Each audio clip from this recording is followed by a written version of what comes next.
Enteekateeka y'okubala abayizi etandise enkyalo ku University Makerere ng'abayizi bagitindi kyokka ne bajja kukola okubakooya. Abayizi bano okubalibwa kiva akakiiko akasibwa Pulezidenti Yoweri Museveni okunoonyereza ku buzibu obuli ku ttendekero lino eryaliviira kugalibwawo mu Novemba omwaka oguwedde. Abayizi abadde mu nnyiri bategeeza nti bagibwako bayi bajja kudda nga beewandise nga tewali kigenda kukyuka amaze okubalibwa. I don't see it as so important because we registered and we are just making lines and lines.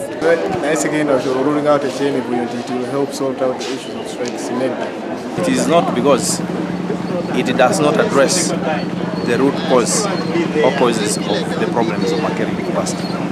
It is just a partial solving of the problems. Ssentebe w'akakiiko akasibwa okunoonyereza ku muvuyo egiri Makerere Dr. Abel Ndeira ategeeza nti okubala abayizi kwakumala wiiki emu era kusuubira okufundikirwa ku Lwokutaano. Tuyambe bwebanga tuwa amagezi gavumenti okuyamba era n'okukolera ddala eby'omu Makerere University beere bulungi nga tulina omuwendo omutuufu. Okutandika okubala abayizi baffe twatandise ku ssaawa 3 ez'okumakya.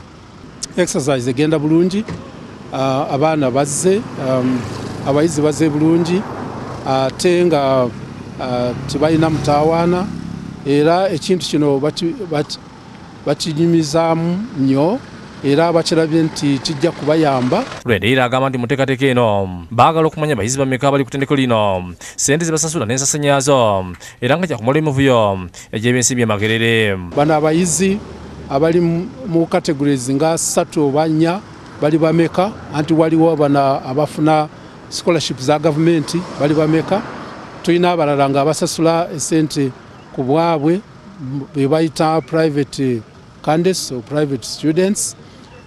Waliwo n'abalala nga abava ebweru y'eggwanga. Twagala tutegeere muwendo ki ate oluvannyuma tumanye sente zijja mu Uganda. Ono era ayongeddeko nti bagenda kutunuulira abayizi ku mitendera egy'enjawulo omuli abaana abasomesa n'abakozi ku yunivasite, abayizi abagwira n'abalala bangi.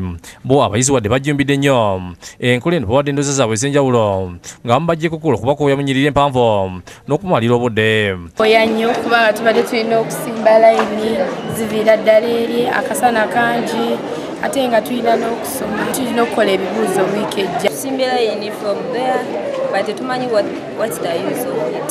Okuregisteringa kuyambako okumanya omuwendo oguli mu ssomero n'okutuwa ebyetaagisa.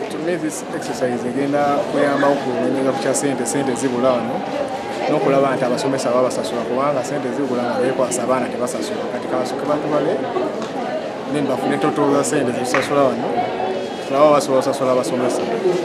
David Sekayombya yakusakidde eggulu eno ku Lwabukedde TV.